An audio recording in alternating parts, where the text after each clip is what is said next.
Frères et sœurs, et nos amis qui nous regardent sur le net, bonjour et bienvenue.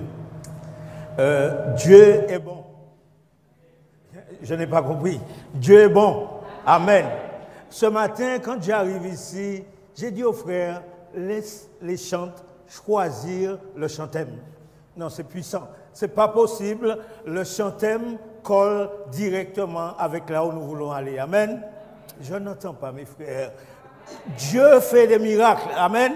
Et lorsque Dieu a quelque chose pour nous, lorsqu'il répond à nos prières, nous devrions dire Amen, gloire à Dieu. En ce matin, nous allons nous diriger dans le livre d'Esther. Et moi, je vais commencer par le commencement parce que nous ne sommes pas seuls. Il y a des gens qui nous regardent, qui ont besoin de comprendre et qui ont besoin de savoir où nous allons. Le texte biblique, on est dans Esther chapitre 1 et il va nous être parlé d'un roi, un monarque qui va vouloir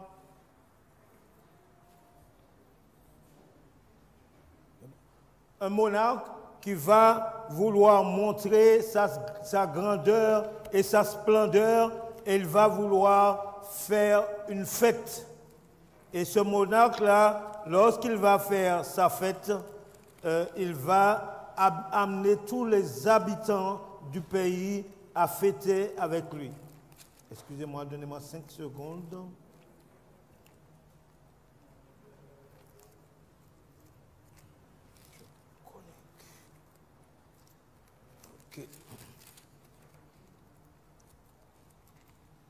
Ok. Notre texte nous dit, au chapitre 1er, c'était au temps d'Assuérus, c'est Assuérus qui régnait depuis l'Inde jusqu'en Éthiopie sur 120 provinces. Le roi Assuérus était alors assis sur son trône, à Suse, la capitale, la 3e année de son règne, et il fit un festin à tous ses princes, ses serviteurs, les commandants de l'armée de Perse et de Mède et les grands chefs de la province. C'est un roi qui est grand en force, en puissance. et nous nous rendons compte que son territoire est immense. Amen. Et mes amis, nous avons affaire à un plus grand roi dont la terre lui appartient. Mais ce roi-là est en train de fêter sa puissance, sa magnificence sur la terre. Et il est en train de fêter, il a invité tous ses commandants, tous ses chefs, parce qu'il est puissant, il a conquéri beaucoup de territoires. Et il nous a dit que le roi va fêter, mais pas des fêtes avec un petit peu de vin. Le roi va fêter avec du vin en abondance. Le roi va montrer toute sa richesse. Le roi va montrer toute sa grandeur en faisant des décorations venir, des décorateurs pas possibles qui va garnir son royaume de toutes sortes de pierres précieuses et d'or. Mes amis, le bonhomme, ce n'est pas n'importe qui. Le bonhomme est grand en magnificence et il montre sa magnificence. Et le texte me dit que le vin coule à flot. La fête dure 7 jours. Mes amis, la fête dure 7 jours et le vin coule à flot. Et la nourriture aussi coule à flot. Mais le texte est en train de me dire aussi que le roi, après ces 7 jours, va faire 7 jours encore de fête. 14 jours de fête. Je ne sais pas qui peut tenir 14 jours en invitant tout ça de monde à la maison. Moi, je ne pourrais pas. Mais le roi, il pouvait acquérir tout ça de monde à la maison. Et le texte me dit, comme le vin coule. Et Salomon me dit, dans Proverbe 20, verset 1, que le vin, quoi? Je n'ai pas entendu. Le vin est moqueur et trompeur. Et le texte me dit que le roi boit du vin et que le vin coule. Et c'est pour nous montrer quelquefois, des fois, nous qui faisons partie de l'église du Seigneur, nous avons besoin, envie de goûter du vin. Mais le texte me dit, Salomon me dit que le vin est moqueur. S'il me dit qu'il est moqueur, c'est qu'il l'a goûté. Ah, vous n'avez pas compris. S'il me dit qu'il est moqueur, c'est qu'il a goûté et c'est qu'il sait ce que le vin peut faire. Ça voudrait dire que Salomon est en train de nous avertir. Si tu veux rester droit, si tu veux rester en équilibre, abstiens-toi du vin. Alléluia. Et le texte me dit que le roi boit du vin. Mais lorsqu'il boit du vin, il va faire une demande. Mes amis, lorsque vous buvez du vin, vous faites n'importe quelle demande. Vous faites des demandes pour faire plaisir aux amis. Vous tombez en problème avec la personne qui vous a amené à la fête. Est-ce que vous vous rendez compte? Quelqu'un qui vous a emmené à la fête, qui vous a attendu au bord de la route en train de vous habiller, tout et tout. Et lorsque vous avez commencé à boire du vin, vous ne reconnaissez plus cette personne. Et le texte me dit que le roi va faire une demande incroyable. Le roi va demander à sa femme, à la reine qui est très belle, de venir se montrer. Mes amis, nous croyons que montrer, c'était montrer tout simplement, il aurait pris une photo.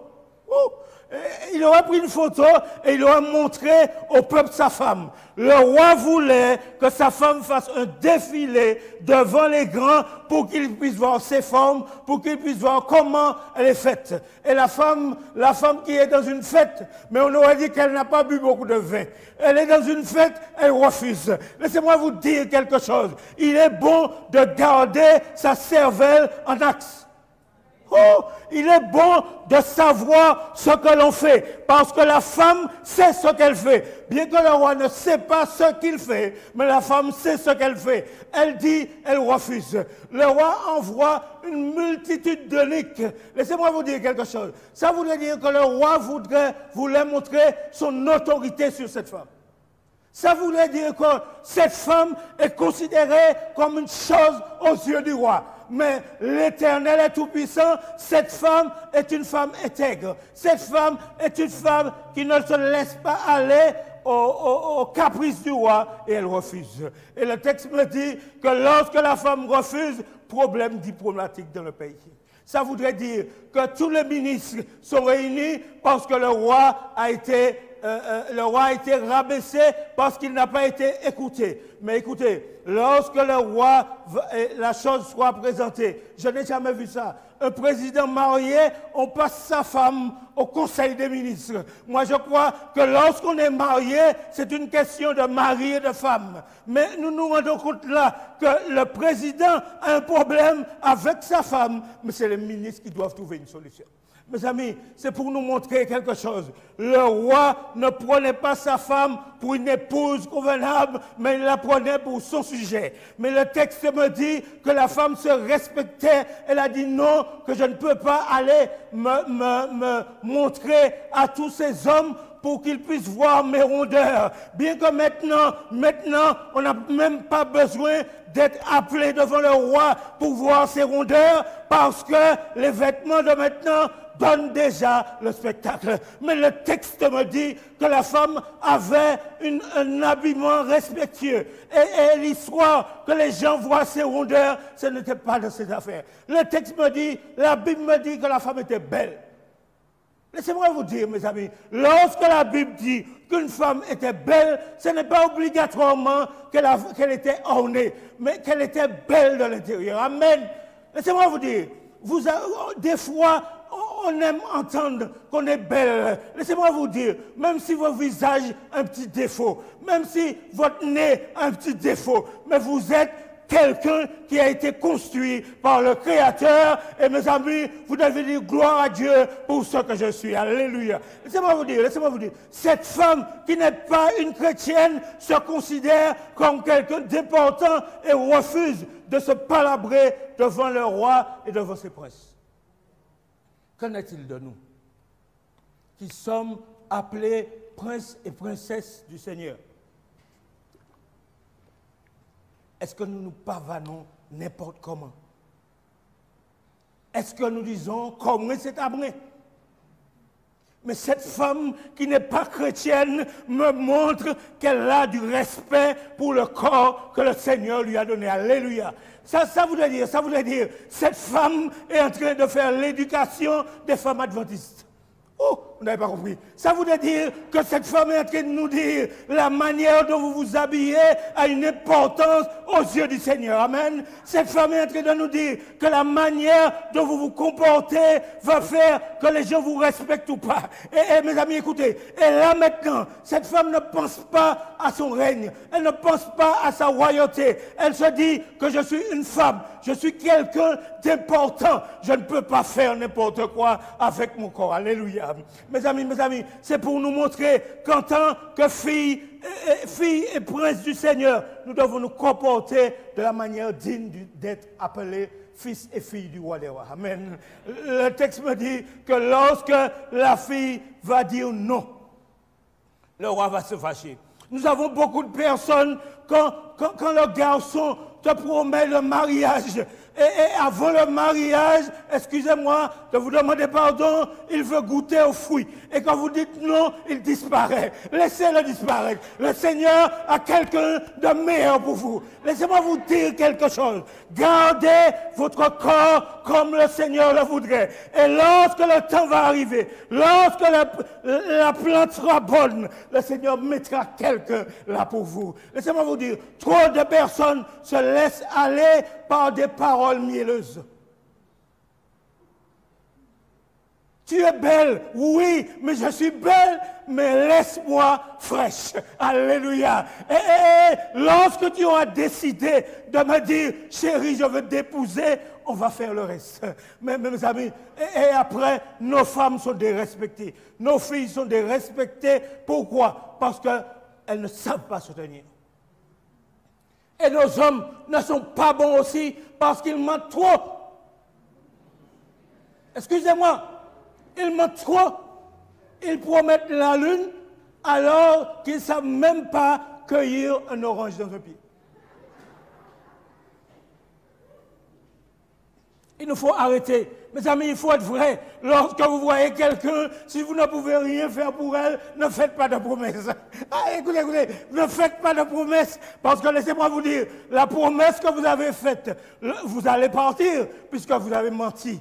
Vous allez partir, mais la promesse que vous avez faite, vous allez la faire à quelqu'un d'autre.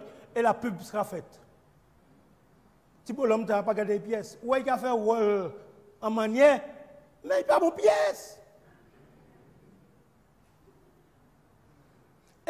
Écoutez, la dernière fois, je suis à Fort-de-France. C'est triste. Je vais dans un magasin. J'entends un bonhomme dire quelque chose. Mes amis, c'est choquant. J'ai une amie, une copine adventiste.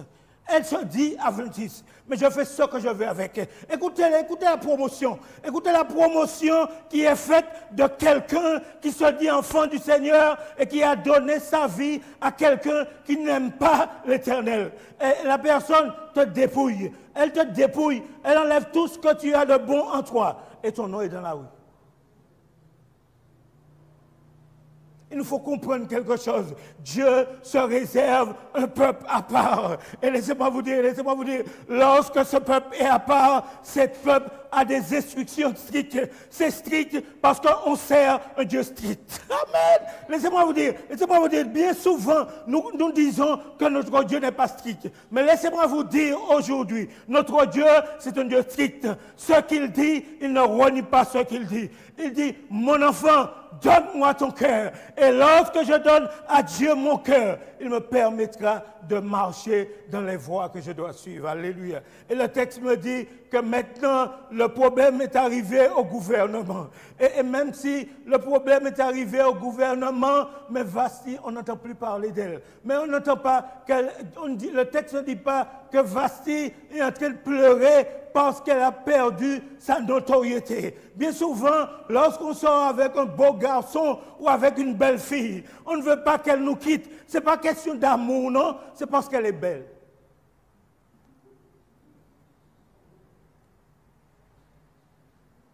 Excusez-moi d'être direct, c'est comme ça. Il faudrait que nous puissions comprendre que Dieu attend de nous que nous puissions nous respecter nous-mêmes. Laissez-moi vous dire, Vasti se respecte. Amen. Vasti se respecte parce qu'elle refuse l'ordre du roi. Et bien souvent, nous qui connaissons la parole du Seigneur, nous qui disons aimer Dieu, nous ne respectons pas la parole du Seigneur. Laissez-moi vous dire, vous ne pouvez pas me dire ce que je dis n'est pas vrai. Je suis sorti à Babylone. Laissez-moi vous dire, et je connais ce qui se passe par là. Mais je connais que lorsque une fille, un garçon est planté en Jésus-Christ, aucune flatterie ne peut le faire tomber.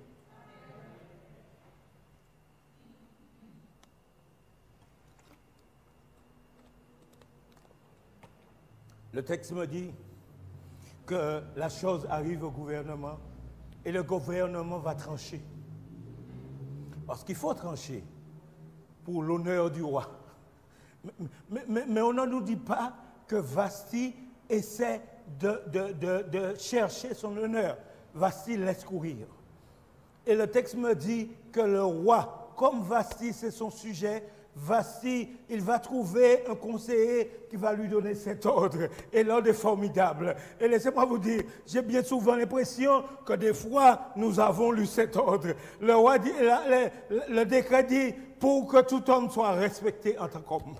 Ça, bien souvent. Ça voudrait dire qu'il faut que nous ayons le pied sur la femme. Et le texte dit qu'il ne faut pas que la femme nous dise de la respecter, mais il faut que nous puissions faire ce que nous voulons d'elle. Et le texte me dit que le roi sera d'accord pour ce texte, pour cette promulgation de nouvelles sanctions. Et nous avons vu, mes amis, entre guillemets, il y a quelqu'un dont on ne parle pas de lui dans tout le livre d'Esther, mais que son esprit est à l'œuvre. Amen. Vous n'avez pas compris. Mes amis, il y a quelqu'un dont le nom n'est pas mentionné dans le livre d'Esther, mais son esprit est à l'œuvre. Parce que ce Dieu-là avait déjà dit à son peuple, par le prophète Ézéchiel, de sortir de ce pays, de sortir de Babylone, de rentrer à la maison. Mais nous nous rendons compte qu'une partie du peuple est rentrée à la maison et l'autre partie est bien installée à Babylone. Il y a beaucoup de personnes aujourd'hui qui voudraient que Jésus revienne, mais pas trop vite parce qu'on n'a pas tout fait ce qu'on a à faire sur cette terre. Mais laissez-moi vous dire quelque chose. Le Seigneur reviendra à l'heure où vous n'y pensez pas.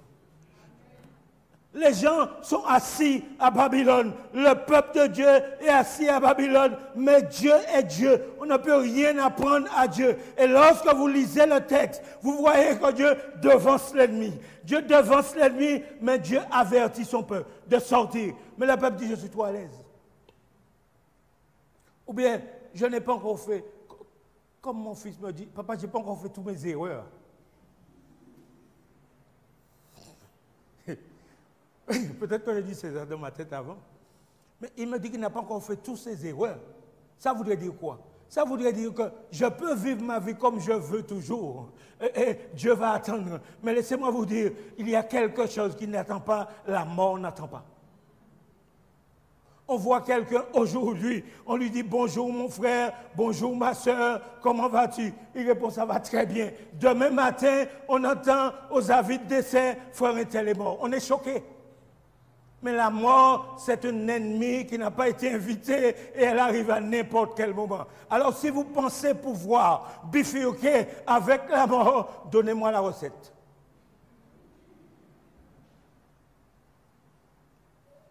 Il nous faut comprendre une chose. Le texte me dit que le Dieu que nous servons, il est le même hier, aujourd'hui et éternellement. Et lorsque nous regardons dans ce texte, nous voyons que Dieu est en train de préparer quelque chose à l'avance. C'est magnifique. Lorsque Dieu crée l'homme, mon frère, Dieu aurait pu créer l'homme et appeler le jardin après. Dieu a créé le jardin et il a appelé l'homme après. Ça voudrait dire, Dieu sait qu'il y a une bataille qui va se lever dans le livre d'Esther. Mais Dieu prépare déjà le commandement au niveau de la royauté pour pouvoir délivrer son peuple. Alléluia. Laissez-moi vous dire, notre Dieu ne peut être surpris. Oh, je ne pas amen. Notre Dieu ne peut être surpris. Alléluia. Parce que pourquoi? Avant que l'ennemi pense à un plan, l'Éternel a déjà la solution il y a des années à l'avance. Avant que vous ayez dit un jour, pas moi, je ne serai pas adventiste de cette église-là. Le Seigneur avait déjà placé quelqu'un pour vous donner une étude biblique et pour que vous puissiez entrer en contact avec ce Dieu-là et le prendre comme sauveur et Seigneur. Amen, alléluia. Ça voudrait dire, lorsque Vasti va faire cela, et mes amis, Dieu va profiter du plan. Et le roi va faire quoi? Le roi va chercher une nouvelle princesse. Mes amis, le roi va chercher une nouvelle princesse. Et laissez-moi vous dire, le roi va prendre toutes les filles de la contrée. Je ne sais pas combien il y avait, mais vu la contrée, il y avait des filles. Mais le texte, mes amis, Dieu, c'est un Dieu dangereux. Laissez-moi vous dire, le texte me dit que lorsque le roi va prendre toutes ses filles, il va les mettre dans la maison du roi, elles seront choyées, tout. Mais mes amis, Dieu va mettre son empreinte sur quelqu'un. Amen. Ah, mes amis, vous ne dites pas amen, c'est pas vrai. Dieu va mettre son empreinte sur quelqu'un. Oh, c'est pas vrai. Mes amis, Dieu va mettre son empreinte sur quelqu'un. Et regardez, le texte me dit, lorsque Esther va se présenter devant le roi. Écoutez, le texte me dit qu'il y a beaucoup de belles filles dans ce pays. Mais lorsque le roi voit Esther, on aurait dit que le roi voit Ève. Parce que la main de Dieu est posée sur sa servante et le roi la trouve la plus belle. Laissez-moi vous dire quelque chose. Même si on vous dit que vous êtes laid, si vous avez l'Esprit du Seigneur qui habite en vous, vous êtes la personne la plus belle du monde. Laissez-moi vous dire, même si vous êtes laid, même si vous êtes défiguré, mais lorsque notre Seigneur reviendra, lorsque Jésus reviendra, en un instant, en un clin d'œil, nous serons changés. Mes amis, il nous faut avoir dans la tête que notre Dieu est tout-puissant. Le roi, on nous dit que Vasti était une belle femme. Mais lorsque le roi voit Esther, on aurait dit que Vasti n'est rien. Parce que Esther a l'empreinte du Seigneur sur elle. Ça voudrait dire que ce Dieu-là a touché Esther avec le même toucher qu'il a touché Ève. Oh! Vous n'avez pas compris ça. Ça voudrait dire que ce Dieu-là est capable de prendre une personne laide et faire de cette personne une belle créature pour son œuvre. Amen. Oh, mes amis, je ne suis pas trop beau, mais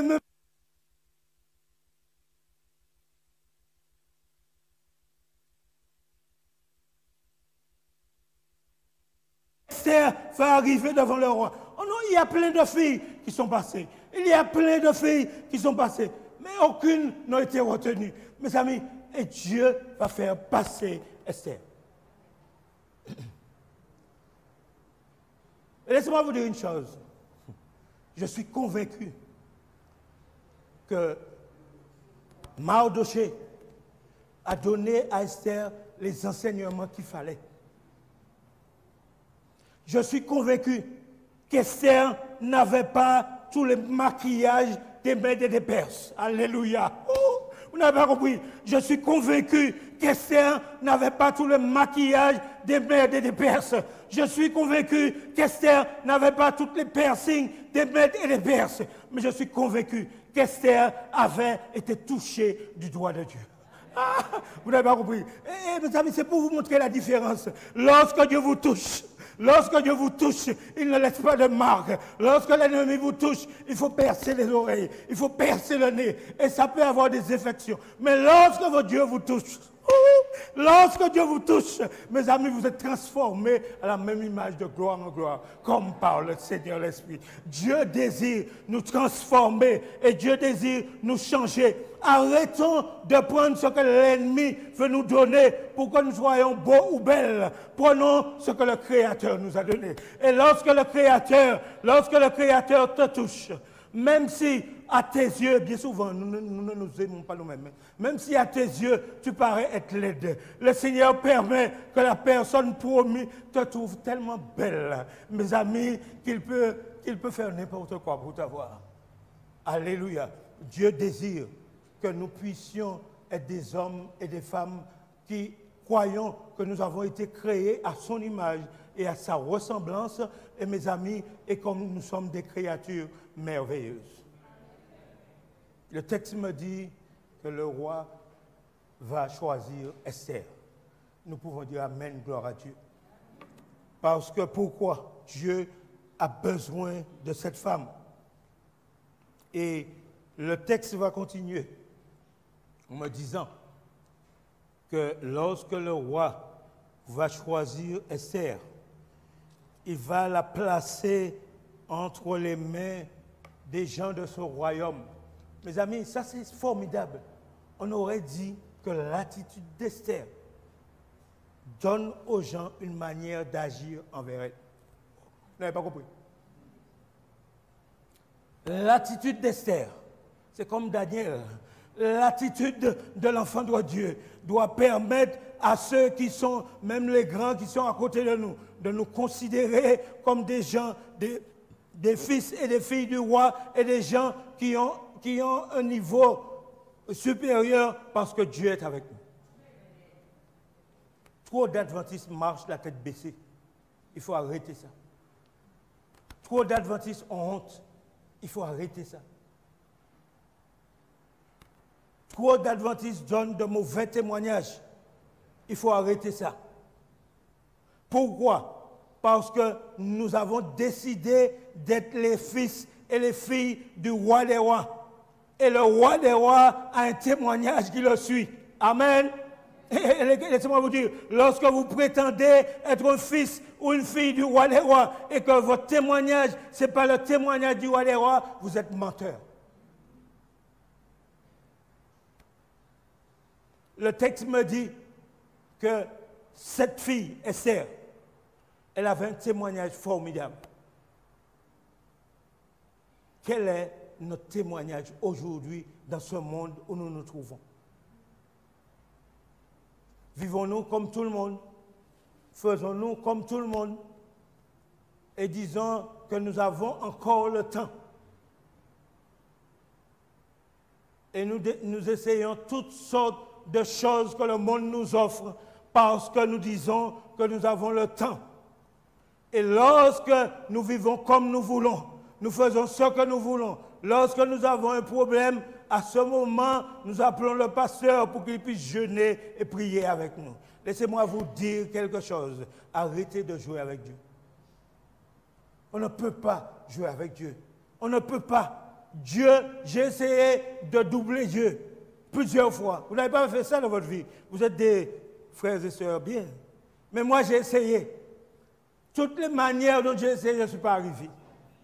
Et laissez-moi vous dire, je ne suis tellement pas arrivé que Dieu m'a trouvé en quelque part. Et Dieu m'a fait un don. Il a dit, mon fils, tu voulais me doubler, peut-être, mais sache que tu ne peux pas me doubler. Mais moi, je peux t'aider à être mon enfant. Ah, vous n'avez pas compris. Vous n'avez pas compris. Pourquoi? Parce que bien souvent, nous faisons des trucs en cachette. Nous faisons des trucs en catimini. Nous mentons aux gens. Nous courtisons les jeunes filles. Nous disons toutes sortes de choses. Nous voulons leur cueillir des fleurs. Alors qu'on a sa femme à ses côtés. On ne cueille pas des fleurs pour sa femme, non? Mais on veut cueillir des fleurs aux jeunes. On veut cueillir des fleurs aux autres femmes mariées. Et Dieu dit, arrête ça. Arrête ça. Et mes amis, lorsque Dieu dit d'arrêter, c'est preuve de son amour. Ah, j'entends pas ça. Oh, lorsque Dieu dit arrête, ça prouve que Dieu nous accorde sa grâce. Laissez-moi vous dire. Lorsque Dieu dit arrête, Dieu vous donne l'opportunité de revenir. Oh, ça voudrait dire que si quelqu'un ici maintenant n'est pas sauvé lorsque Jésus reviendra, ce n'est pas la faute de Dieu, c'est la faute à cette personne. Le texte me dit qu'Esther avait une attitude d'une fille qui connaissait le roi des rois. Même si dans la Bible, il n'est pas dit qu'Esther parlait du roi des rois, mais le texte biblique me dit qu'Esther était juive. Et Mardoché, son nom, Mardoché était aussi un juif. Mais Mardoché connaissait la loi du Seigneur. Il nous faut savoir, il n'est pas important seulement de connaître la loi du Seigneur, mais il est important de la mettre en pratique. Amen. Oh, mes amis, il est important, je ne veux pas dire qu'il est important de la mettre en pratique, il est important de laisser l'Esprit du Seigneur la mettre en pratique en moi. Alors, ça veut dire, il ne faut pas que je sois en combat avec l'Esprit de Dieu, mais il faut que je sois soumis à l'Esprit du Seigneur, afin que le Seigneur puisse mettre sa loi en moi et que je puisse être une nouvelle créature. Trop de personnes sont devenues chrétiens. Jésus ne veut pas que vous deveniez chrétien, il veut habiter en vous. Parce que devenir chrétien, c'est juste peut-être porter un manteau. Mais lorsque Jésus travaille en vous, le texte dit, ça se voit par le témoignage des autres. Oh, vous n'avez pas compris. Et il nous faut comprendre une chose. En ces temps de la fin où nous sommes arrivés, je ne sais pas si pour vous c'est temps de la fin, mais en ces temps de la fin où nous sommes arrivés, il faut que nous soyons avec Jésus ou contre Jésus. Il n'y a pas de neutre. Jésus un jour a décidé de vider le ciel. Il a vidé le ciel. Mes amis, peut-être que c'est rien pour nous. Jésus a vidé le ciel. Et mes amis, les anges n'ont pas compris. Mais pourquoi Jésus veut descendre sauver un pécheur comme Rodrigue? Mais Jésus a dit, même si c'est un seul, il faut que je descende. Et Jésus descend, il meurt pour moi sur la croix du Calvaire. Malgré qu'il a offert ce sacrifice pour moi, et il a permis que je sois une nouvelle créature. Chaque jour, je me détourne de Dieu. Mais par la grâce de Dieu, le Seigneur m'appelle chaque jour à revenir à la maison. Mes amis, ce n'est pas un Dieu d'amour, ça. C'est moi vous dire, même si votre mari vous appelle chéri, même si votre mari vous appelle doudou, il ne peut pas vous aimer comme Jésus. Messieurs, vous êtes pas chez Dieu, vous voulez, c'est vrai. Il n'y a pas de problème. Si vous avez un problème, vous êtes avec Jésus. Parce que c'est lui l'amour. C'est lui. Et Jésus nous aime tellement qu'il a vidé le ciel. Le texte dit qu'un ange ne pouvait pas aller. Mes amis, il fallait que ce soit Jésus qui aille lui-même pour donner sa vie en sacrifice pour moi, afin que sa mort puisse me donner la vie en abondance. Oh! Mes amis, peut-être que vous regardez là, vous dites je suis en vie. Mais lorsque vous êtes en Jésus, vous avez la vie en abondance. Oh, vous n'avez pas compris ça. Ça voudrait dire que même si la mort arrive, vous ne mourrez pas. Vous dormez parce que vous attendez que votre Seigneur vous appelle pour vous dire « Lève-toi mon fils et allons à la maison ». Le vœu de mon cœur pour vous et pour moi, c'est que nous puissions laisser le Seigneur prendre possession de nos vies et faire de nous des hommes et des femmes nouveaux et que nous soyons des hommes et des femmes respectueux les uns des autres, les hommes et les femmes respectueux avec nos frères et nos sœurs, et puis que nous puissions nous respecter pour ne pas être un mauvais témoignage pour les gens de l'extérieur, pour qu'ils ne puissent pas dire « il y a adventiste d'après ». Lorsqu'on a dit d'après, c'est fini. C'est mort. Lorsque on est dans une église où on est appelé frères et sœurs, où il y a des frères qui veulent toujours voir les sœurs. Excusez-moi, ce n'est pas ici que ça se passe. C'est dans des églises, quelque part dans d'autres pays, et qui veulent toujours leur dire de belles paroles. Il faut arrêter ça. Jésus a dit, je suis la lumière du monde, mais il a dit maintenant, comme je suis venu mourir pour vous et que vous avez décidé de faire partie de ma maison, vous aussi, vous êtes la lumière du monde. Et si vous êtes la lumière du monde, les œuvres que vous devez produire ne doivent pas être les œuvres du diable. Oh! Et bien souvent, nous sommes là au sabbat, nous venons au sabbat, mais nous pratiquons, nous faisons déjà nos plans pour ce soir, pour savoir, heureusement qu'il y avait Kona, pour ce soir, pour savoir dans quelle boîte nous irons, ou bien quelle choupette nous allons voir ce soir. Mais laissez-moi vous dire quelque chose. Le Seigneur sait bien pourquoi le Corona est venu, parce qu'il n'y a pas de choupette. Parce qu'il n'y a pas de choupette, il y a couvre-feu. Et mes amis, il ne faut pas que vous restiez dehors, parce que si vous restez dehors, il faudra payer 1500 €. Oh, vous comprenez. Il y a des gens qui sont à la maison par obligation. Mais laissez-moi vous dire, le coronavirus, c'est une opportunité de retourner à Jésus.